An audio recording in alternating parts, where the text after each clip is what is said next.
Europe 1, sans rendez-vous. Mélanie Gomez. Heureuse de vous retrouver dans Sans Rendez-vous, votre émission santé et bien-être. Nous sommes ensemble comme chaque jour de la semaine jusqu'à 16h. Alors avant de retrouver dans quelques minutes nos invités, Isabelle Figliosa et Margot Fried Figliosa, pour parler des relations parents-ados, c'est le moment du bon conseil du docteur Jimmy Mohamed. Alors aujourd'hui Jimmy, je crois que c'est la saison des virus, ça c'est clair, elle est déclarée, elle est là, ça tousse, ça mouche, ça crache. Vous allez donc nous parler aujourd'hui de la bronchite, puisque vous êtes un puits de science. La bronchite, c'est quoi d'abord ?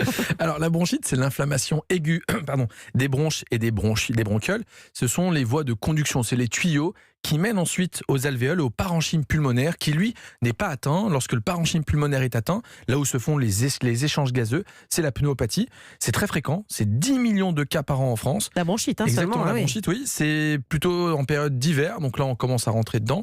Et c'est viral dans 90% des cas. Donc si c'est viral, ça veut dire qu'on ne prend pas d'antibiotiques.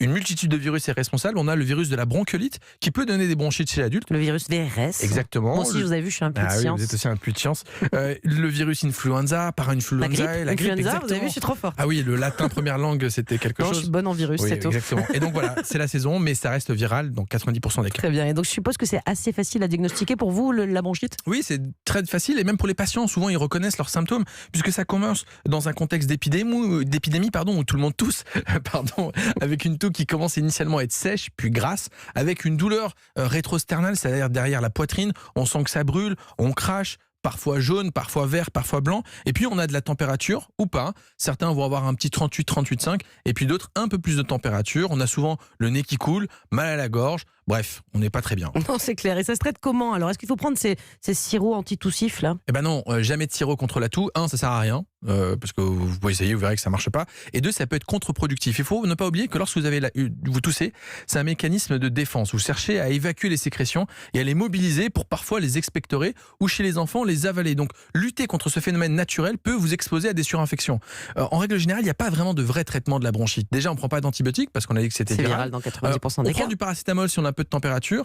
On essaie de s'hydrater, de se reposer quand on peut, et puis d'attendre que ça passe. Les symptômes, en règle générale, s'améliorent dans les 3-4 jours, mais attention, la toux persiste durant une dizaine de jours, Donc il ne faut pas normal. être trop pressé. Vous allez avoir des symptômes pendant un beau moment, sans pour autant qu'il y ait de surinfection. Et donc, vous l'avez dit, pas d'antibiotiques, même quand on crache vert, c'est dégoûtant, mais on le dit. Oui, c'est crade, mais pas c'est bon. souvent les patients nous disent « Oh là là, je crache vert, il y a la surinfection ». Non, c'est pas parce que c'est vert que vous crachez que c'est surinfecté. En revanche, prudence chez des personnes à risque. Si vous êtes asthmatique, évidemment que vous avez une plus forte probabilité de surinfection. Si vous avez ce qu'on appelle la bronchite chronique, on en a parlé, La les BPCO. personnes âgées aussi, ça peut décompenser des pathologies sous-jacentes, mais en règle générale, un peu de miel, du thé, du citron, de l'eau chaude et du paracétamol. Les bons conseils culinaires Oui. du docteur Jimmy Mohamed. Et ça Merci Jimmy pour tous ces conseils.